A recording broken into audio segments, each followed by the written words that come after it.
Hi everyone, it's Raina. So this video is if you have your sun in Taurus and your moon in Sagittarius. Boy, oh boy, oh boy, what a combination. I actually have my sun in Sagittarius and Taurus rising. And anytime you have a combination of two signs, and they may be in different positions, but let's say they're involved with your personal points, and maybe they're involved with the sun, moon, or rising sign. You may have similar dynamics, but there will be slight differences. So I just wanted to point that out because some of these themes may crop up again and again if I'm talking about, two sign combinations that are in points that are connected to the personal points. So they really impact the personality, as the sun and moon certainly do. So the sun is the masculine influence, and this is more like the worldly goals and the person's sense of identity as an individual. So that, excludes other forms of identity that a person may associate being a part of a certain group. Like, let's say a person is a certain gender and they identify with that gender and say, I am a man, I am a woman, so I identify with these people. Or a race or an ethnicity or a nationality. I come from this country, so I identify with all the citizens of that country. That's more of a collective type of thing, but the sun is you as an individual. So as an individual, you are aspiring to become like a Taurus. You should look at your rising sign, because that can sometimes really indicate a lot of how the person has behaved when they've been around other people, how they dress and they present themselves in a physical manner, because the ascendant is the cusp of the first house of the self, including the body. And so this can be the image that they are projecting, but it's not really who they are. The exception to that is obviously if you have the sun and the ascendant both in the same sign, but also if they're incompatible signs, like for instance, Sagittarius and Aquarius, they're both going to be kind of like going against the grain, rebellious and independent. And that will give them some kind of cohesion in terms of their, basic personality. Whereas when you're talking about Taurus and Sagittarius, in astrology, this forms an awkward angle called an inconjunction or a quincunx. A quincunx, that's an awkward word to say anyway.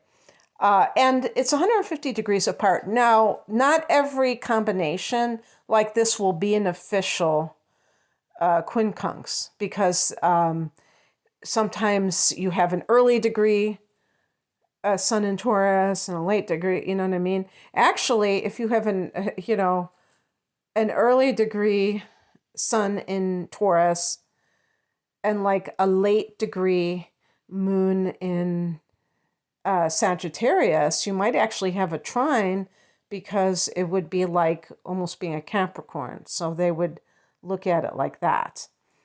So sometimes those kinds of situations can arise. But in general, this is considered like awkward because of the elements involved and the signs involved. And so I don't really personally care if somebody has an official in conjunction between their sun and moon, or any of the things I talk about. The point is of what they each represent and how totally devoid of like common ground there is.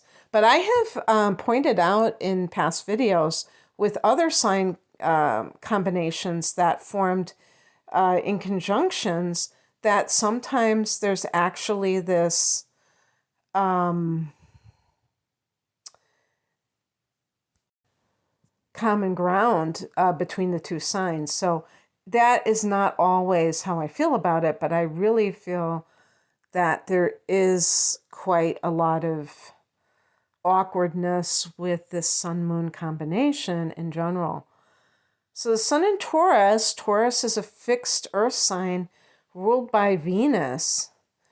Taurus is a creature of the senses and loves everything to do with the physical world, so nature, and also the five senses. So Taurians love to smell things, taste them, feel them, hear them.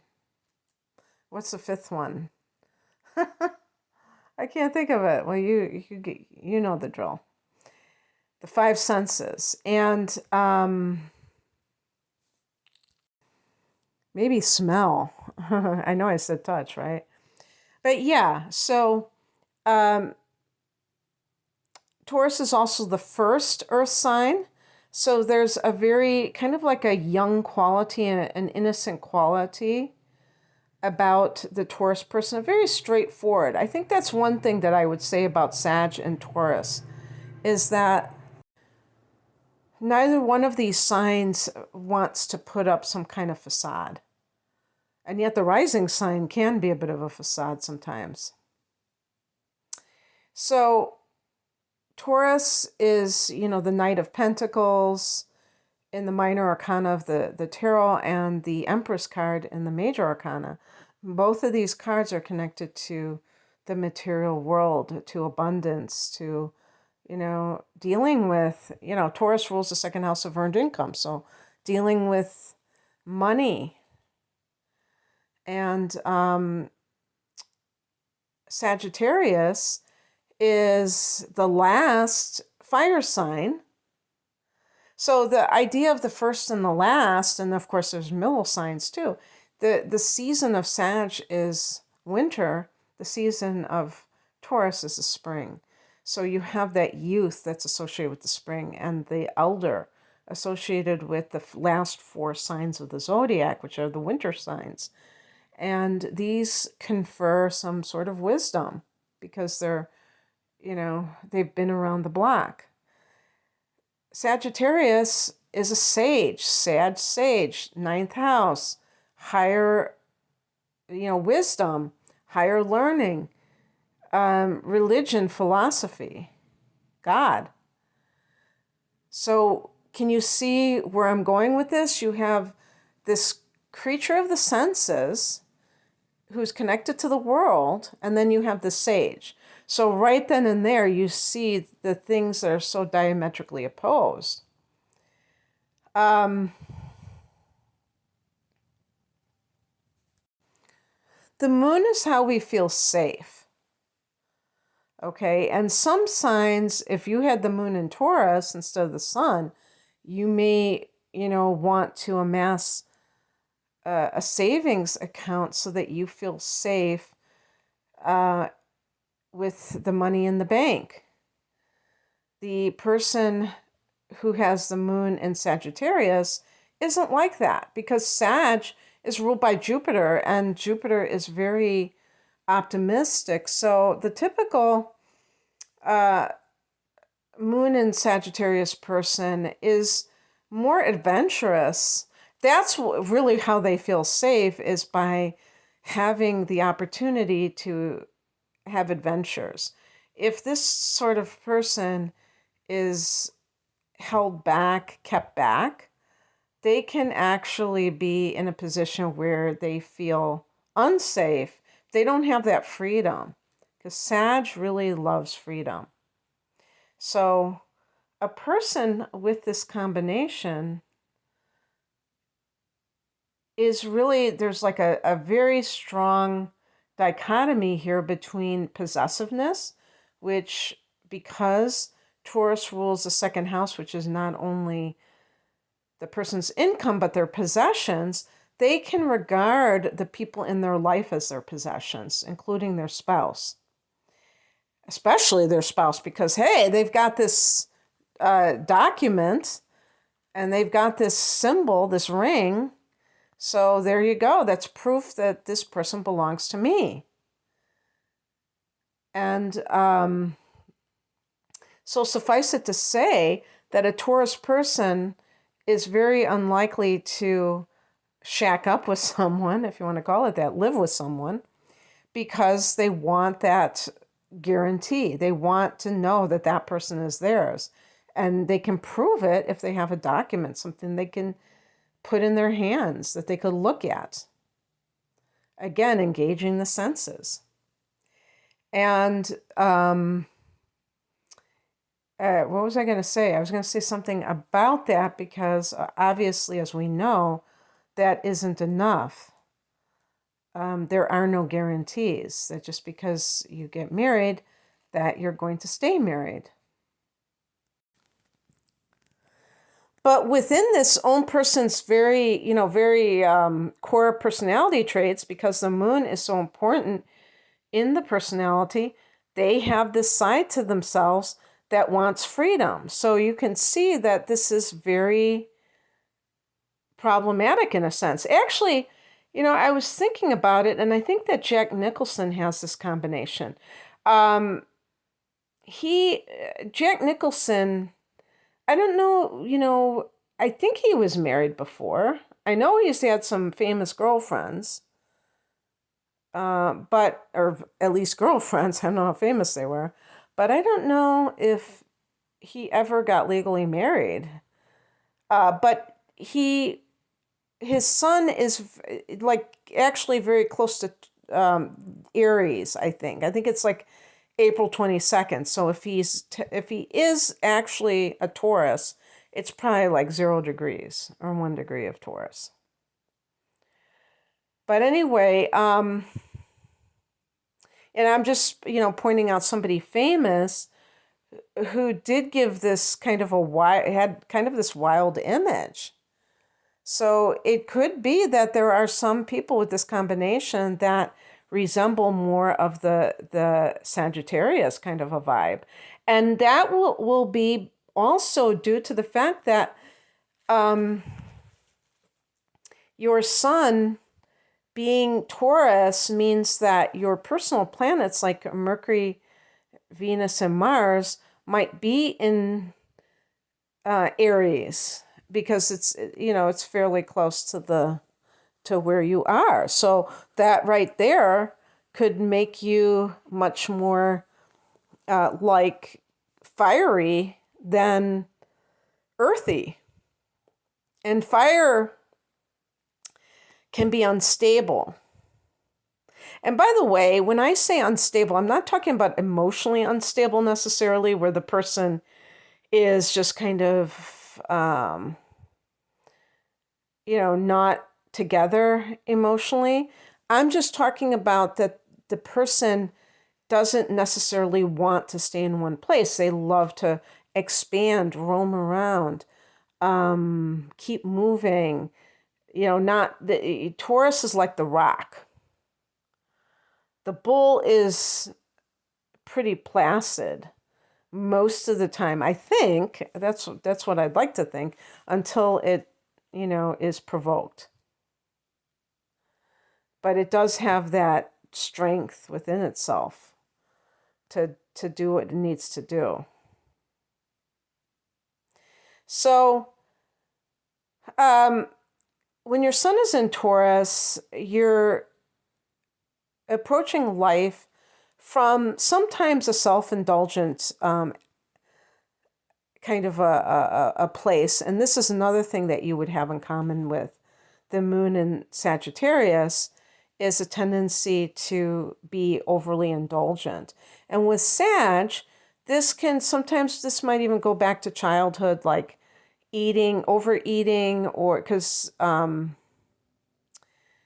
Taurus people, they love their food. And, again, it's part of that pleasure seeking angle. And Jupiter is known for being excessive, and that can include with the person, the person's personal habits and things like that. So, because the moon can represent the emotions, a person with the moon in Sagittarius may sometimes, um, do things that are indulgent in order to kind of maybe make themselves feel better. And even, I would even say with the sun in Taurus, the retail shop therapy, they call it retail therapy, that might be a thing. And so this combination might be very free spending, might be very generous, especially in love, especially if you have Venus in Taurus and you actually believe that love is something that you have to pay for. I mean, in terms of like, hey, yeah, you got to buy that person expensive gifts. There's like a very materialistic aspect to the person, to the Taurus. And they may not get much relief from the moon in Sagittarius because they're very free spending. So the only saving grace is because Sagittarius is associated with philosophy or the meaning of life. The person may have a belief that we shouldn't be too attached to the material part of life. There is a moral backbone with Sagittarius, and this person might really be very devout about their about ethics and the truth. Sag is all about the truth. So playing games emotionally is not something that you are want to do. You really want to be the kind of person that is straightforward. And so if you're feeling something, chances are you're going to, tell the other person how you feel. This can give a person who has a very like, playful attitude in life. Taurus, I think Taurus people like to enjoy themselves in life and not take life too seriously. But they are earth signs, so they do tend to get immersed in their work and their practical endeavors. And so this can make for somebody who maybe is, I think this might even be somebody who would be a good performer because with fire and water are emotional, and in the moon position this heightens that. So and fire and water are also creative. So the moon in a fire sign can indicate somebody who's creative, and Taurus to me is associated with it's all arts because of Venus, but to me especially music. And Taurus rules the throat, so you have prominent singers who have prominent Taurus, whether it's a sun, moon, or ascendant, and or maybe Mercury. So that might be something that really is beckoning you, show business, or you could say the theater, or performing, becoming a musician, or some other type of entertainer. I think anybody who is in the stock market would possibly really thrive with this combination because, Sag takes risks. Like I said, it doesn't need security to feel secure. So it might be those high stakes. I'm saying gamblers, but I'm talking about with the stock market. And the sun in Taurus naturally rules the area that is connected with the financial system. So that's always a possibility. And in terms of love, I think that one thing I would say too is that I feel that the earth signs and the water signs can gravitate towards the medical field in some regard. Like, let's say physical therapy or something like that, because they just have an innate connection with the body. But I feel that with the moon in Sagittarius, that you may start to migrate towards more of energy healing and spiritual practices or spiritual modalities, healing modalities. Because there's that prophetic side of Sag and the moon position that heightens that intuition, and that could lead the person to want, like being a yoga teacher. I think that would be a perfect combination for that, where the person can philosophize, because the yoga is not just for having a firm butt or anything. It's really like a way to keep energy flowing and to kind of balance the chakras and all of that good stuff. It was Hatha yoga was the whole purpose of it was to help the person in sitting meditation. So those are the kind of things I could think about for career-wise.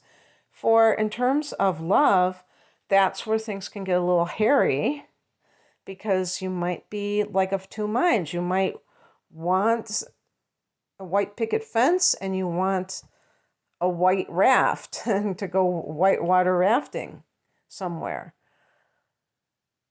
You may have this adventurous side. So you really have this special needs case when it comes to a partner, that it's not going to just do for you to have any old person. You need somebody that you really resonate with. And you may have problems with jealousy, where it's like you want that person to be under your thumb.